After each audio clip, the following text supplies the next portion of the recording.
Wala hamujambo.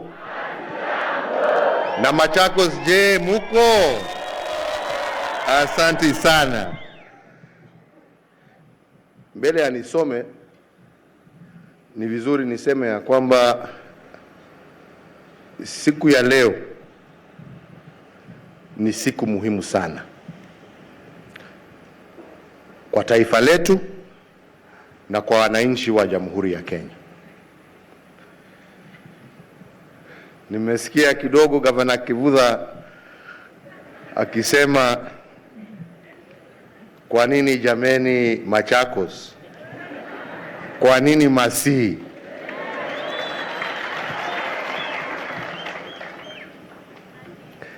Amesema ni kwa sababu ya urafiki yangu na Gavana Mutua. Na ni kweli tumarafiki, we are friends. Lakini zaidi ya hiyo, na ndio nilisema ni vizuri kwanza niseme hii. Juu ya urafiki, vile nimesema, hii shughuli ambayo tunaitekeleza leo ni shughuli ya kitaifa na ni muhimu. Na kawaida wengi wenu ambao mko hapa na mwajua, kutoka wakati wa Kenya walianza kujiandikisha, kikawaida mtu anaambiwa rudi kwenu nyumbani ukajiandikishe kwa chief. Kweli ama sio kweli? Kwa hivyo kama ingekuwa kawaida, mimi ningekuwa kule Ishaweri, Gatundu, Kiambu, nikifanya nini? Lakini umuhimu wa siku ya leo ni ya kwamba tuwatangaza ya kwamba Mkenya pahali popote alipo atajiandikisha na aweze kupata huduma ya serikali. Sio lazima ati urudi kwako nyumbani. Wherever you are in the Republic of Kenya, that is your home. You register yourself and you get the service that is your requirement and that is your entitlement as a citizen of this republic. Leo hii mimi niko pamoja nanyi hapa Masii. Leo hii Mheshimiwa Raila Odinga ako Mombasa akijiandikisha. Leo hii Musalia Mudavadi ako Kajiado akijiandikisha. Leo hii Kalonzo Musyoka ako Murang'a akijiandikisha. Kumaanisha ya kwamba Mkenya ako na haki ya kujiandikisha pahali ambapo anaishi, pahali ambapo anafanya kazi, pahali ambapo ni karibu na wewe. Na leo ni siku ya kumaliza ukabila katika taifa letu la Kenya. Tunaelewana wenzangu? Kwa hivyo, let us celebrate today, not just the Huduma Namba. Let us celebrate our Kenyanness. Let us celebrate our nationhood as a people. Haya, tuende kimombo hiyo.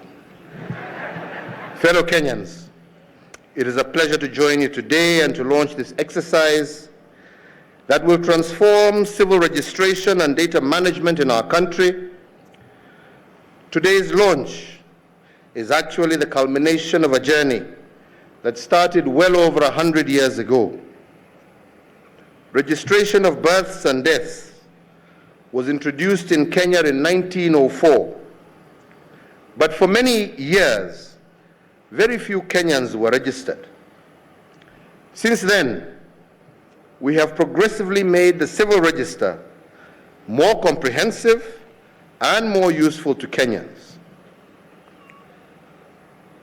Once upon a time in our country, identification documents were used to monitor and control the movement of Kenyans. But today, your government uses identification documents to serve you in particular, but also to defend your rights as enshrined in the Constitution. Women have been issued with identity cards since 1980, enabling them to become active participants in the economy.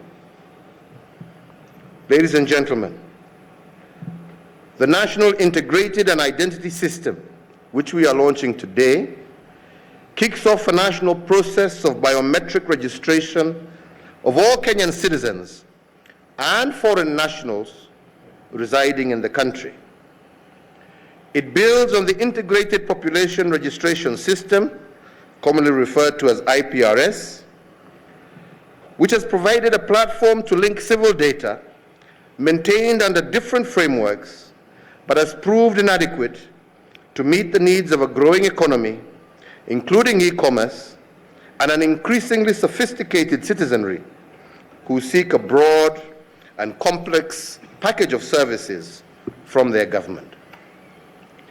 The National Integrated Identity Management System will provide a digital national population register, which will be a single source of truth of personal data of all Kenyans and foreign nationals who reside in our country.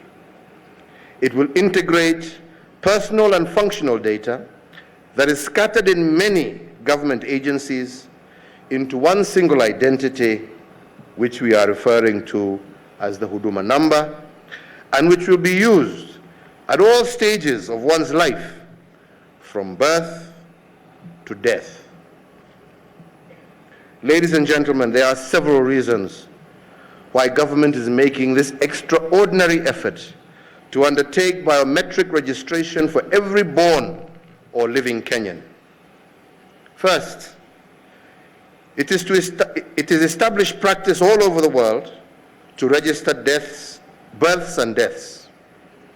A birth certificate gives identity to a person and automatically bestows a number of rights to that person, such as the right to nationality, schooling, passport, or property ownership.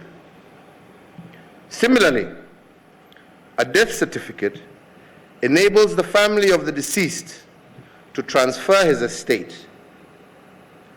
Currently, fellow Kenyans, births and death registration coverage stands at 61% and 42% respectively.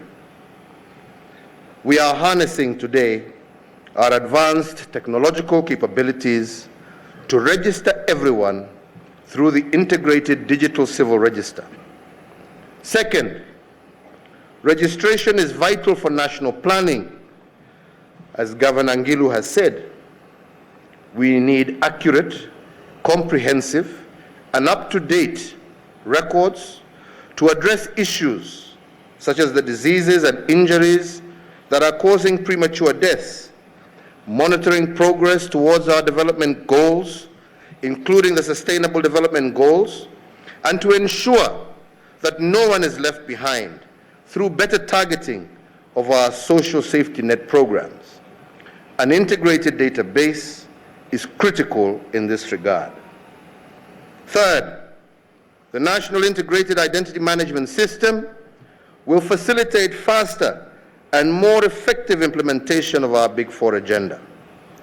Biometric identification and registration of farmers, for example, will facilitate fairer allocation of subsidized farm inputs, such as seeds and fertilizers, improve accountability and transparency in the management of the National Health Insurance Fund, and inform planning, investment, and allocation of affordable housing. Fourth, the Huduma Namba will reduce transaction costs for all Kenyans. Once it is rolled out, Kenyans will no longer be required to obtain and carry multiple identification cards. Indeed, pensioners and widows will receive their dues with much less hassle. Fifth, the Huduma Namba will significantly reduce cases of identity theft and make financial and property transactions much more secure. Finally, The Huduma Namba will reduce delays and corruption in the delivery of services such as cash transfer for elderly persons and vulnerable children, issuance of passports, and border crossing. Some of you, ladies and gentlemen, have expressed concern about the National Integrated Identity Management System, primarily around the issues of privacy and possible misuse of these data. These indeed are valid concerns, but I want to assure you that we are putting in place the necessary legal safeguards to protect you, as indeed the Honorable Kawaya has said. Pole, mimi nimezoea kukuita Kawaya tu. Currently, a bill is being drafted to address these concerns, and once passed by Parliament, the law will give you the right to obtain a copy of the particulars of your personal data in the National Integrated Identity Management System database, restrict data sharing, and ensure security of the data against unauthorized access. Ladies and gentlemen, this is an important exercise with many, many benefits to Kenyans. And today I direct the Ministry of Interior and Coordination of National Government to ensure, my friend, that every born or living Kenyan is registered within the next 45 days. I also urge everybody to turn up with your identity card, your birth certificate, your passport or alien card in the registration center nearest to you, where you live, where you work, and starting from tomorrow. And please, fellow Kenyans, let us not do the kawaida. Let us not wait for the last days of this mass registration. Let us register early and complete our exercise early. Finally, I wish to recognize all those public officers who have worked tirelessly for the last 1 year to ensure that our dream of digitizing and integrating the National Population Register, which has been elusive for more than 20 years, has finally come true. Asanteni sana.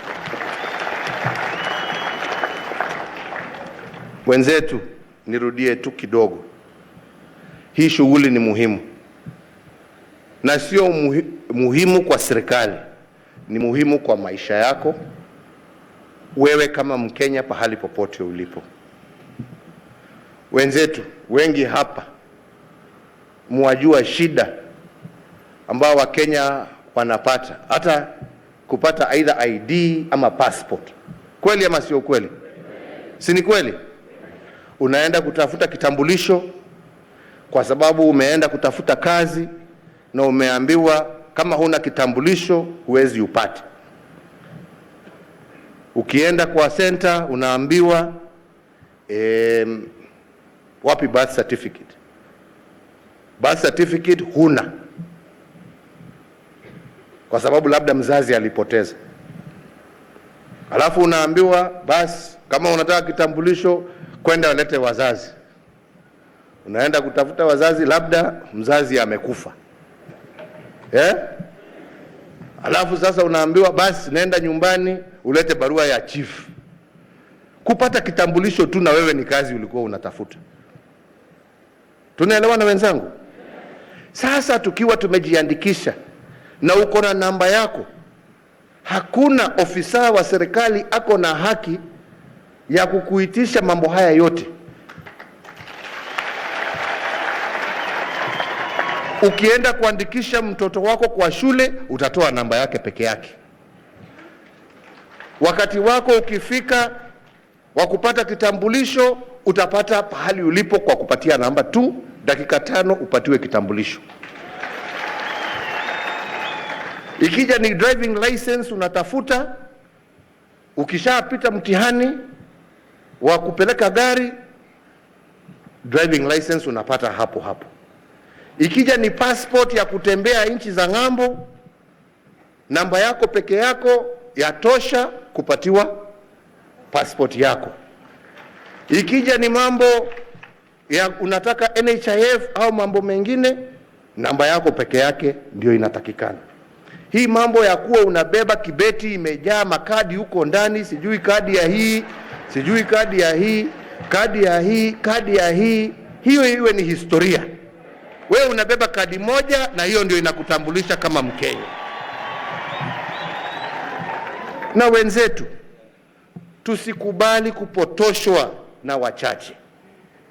Wenzetu, mimi nilishangaa juzi, na mimi nawaheshimu, haswa nikiwa Mkristo, nikisikia makasisi wengine wakisema ati hii ni namba ya shetani. Jameni, shetani na kujitambulisha inaungania wapi? My God, please let us not use the privileged positions we have been given and the respect that our people give us to dispel lies, right? This is supposed to improve our ability to provide Kenyans with the service that they truly deserve and desire. Jameni, tafadhali, yeah? Na mimi nasema hivyo kwa heshima kubwa sana. You know, wengine wameenda sijui ati ukienda kujiandikisha utatoa damu, sijui uwekwe, sijui DNA testing.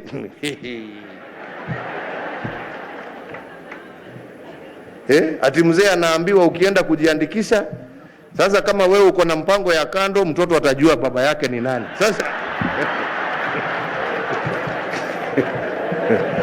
Sasa taabu. Nakwambia upuzi ambao uko Kenya ni mwingi sana. Ati utafanywa DNA. Na sasa DNA ni yako na watu yako nyumbani. Hiyo serikali haina haja na mambo hiyo. Serikali tu inataka kujua wewe ukienda kuandikisha mtoto ndio aweze kupata pesa yake ya mnaita nini hii? No, it's transfer. We give cash, not cash transfer, hii bursary. Anajulikana ni Mkenya. Tukienda shule kama ni hapa Masi boys, yeah? Ile pesa wanapata ya capitation, tunajua the exact number of boys who are in Masi, so that the money that is given to Masi correlates with the number of boys who are in Masi. Yeah? Is that a wrong thing, my friends? Kuna makosa hapo jameni? Hakuna makosa, yeah? Ile pesa ambaye tunatoa ya wazee na pesa ya orphans na pesa ya vulnerable families, tunataka kujua ya kwamba ile register wale ambao wanapatiwa pesa kweli wapo, yeah? Isiwe ya kwamba hiyo pesa inaenda lakini wengine wamepanga ati wametoa lakini imeingia mifuko ya wachache. Tunataka hiyo pesa tuhakikishe ya kwamba kweli huyo ni mzee mkongwe ambaye anaishi Masi hapo town, namba yake ni hii, pesa inaenda kwa akaunti yake mwenyewe, sio kupitia mambo mengine namna hii. So really, mimi leo na wasi wa Kenya, tafadhali msipotoshwe na mambo haya ambaye sio ya ukweli. Nataka niwaambie kitu. Tulifanya test ya kujua hii mambo itaenda namna gani, na tukaanza na maofisa wa polisi. Si mnajua mwaka uliopita mwishowe hapo, si tulianza process ya kuandikisha polisi katika hii system. Mnataka niwaambie tuligundua nini? Niwaambie ukweli. Na ndio unaona wengine hawataki tufanye hii kazi kwa sababu wanajua ni ukweli mwingi zaidi utajitokeza. Kwa polisi, National Police Service, NPS, ama Kenya Police Service, tulipata 1,447 people ambao walikuwa wanalipwa mshahara lakini hawako. 1,447. Kwa AP tulipata 1,048 ambao kila mwezi walikuwa wanalipwa mshahara lakini hakuna mtu anaonekana, ni namba tu kwa makaratasi. Kwa DCI tulipata 153. Mnajua hiyo ni karibu maofisa 5,000. Si ni kweli? Mnajua hawa maofisa 5,000 ambao hawajapatikana mpaka wa leo, kuja kujiandikisha, kwa sababu kama wako si wangejitokeza? Hawa maofisa 5,000 ambao walikuwa wanalipwa kila mwezi, mshahara wa huyu mwezi umepita, tumesave 148 million Kenya shillings. Ati ngapi? 148 million shillings. Unajua kwa mwaka hiyo ni pesa ngapi? 1.8 billion Kenya shillings. Sasa hiyo billion 1.8, Kawaya angelikuwa akiniuliza mimi barabara, si tungekuwa tumejenga? Si mnaona ni kwa nini watu hawataki hii exercise? Kwa sababu wanajua mambo ikijitokeza pahali watu walikuwa wanakulia kuisha. Na kwa hiyo line hata tukiendelea, next tumemaliza police, tunaenda prisons. Hata hawa tutahesabu tujue ni wangapi, labda hata huko pia kuna shida. Na mwishowe hata civil servants, everybody is going to be counted. We will know, hata walimu, hata nani, au ni namna gani? Kwa sababu hakuna haki ya kulipa mtu ambaye hapo. Hiyo ni pesa ambayo wananchi wangetumia kwa mambo mengine. Na ndipo tuwasema ya kwamba ufisadi katika taifa letu la Kenya lazima tupigane nao. Ladies and gentlemen, that is not a choice we have. It is not a choice. It is a must. And we must join hands together to ensure that we fight this scourge of corruption. And one way ni kuanzia hapa tumeanzia na mambo ya Wakenya kujiandikiza. So kwa hivyo viongozi wote, viongozi wa makanisa, viongozi wa serikali, viongozi wa mashule, viongozi wa vijiji, viongozi wa wakina mama na wazee, jameni tuje pamoja tuandikishe Wakenya wenzetu. Si ni namna hiyo? Mimi sina story nyingine kubwa, mimi wacha nichukue yangu, ndio nikiretire nikienda kwa pension na napatiana namba yangu nipatiwe pesa yangu. Si ni namna hiyo? Wakati wakina Charity Ngilu wanachukua usukani kama wakina mama.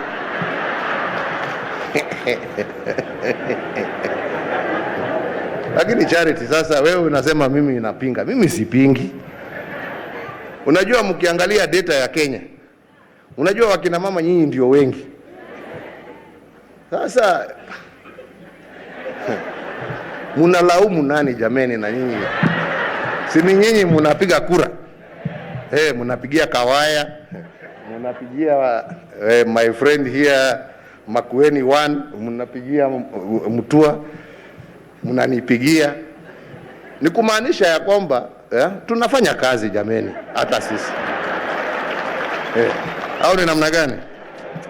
Msituonee vibaya namna hiyo Charity jameni. We are not bad people. After all, we are chosen by women also, you know. Lakini it would not be a bad thing to have hiyo amesema. Because you know, you look after a woman looks after more than herself.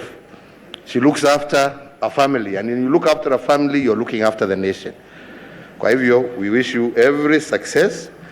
Lakini kwangu mimi leo tu, kwa sababu umeniambia na tumesema, na nafurahia ile unafanya huko Kitui, na hiyo mambo ya kuhakikisha ya kwamba haswa groups za wakina mama are able to help themselves. Unajua nilisema ya kwamba uniforms za serikali hatutakuwa tuna import tena. Unaona madam yuko hapa asimame, mnaona hii ni uniform imetengenezwa na vijana wetu hapa Kenya. Si ni kweli? Iko na taabu. Si ni sawa? Kwa hivyo nikisema Mama Ngilu atengenezee ma assistant chief uniform ni mbaya? Wakina mama pia wapate hiyo pesa na waweze kujisaidia. So hiyo tumemaliza.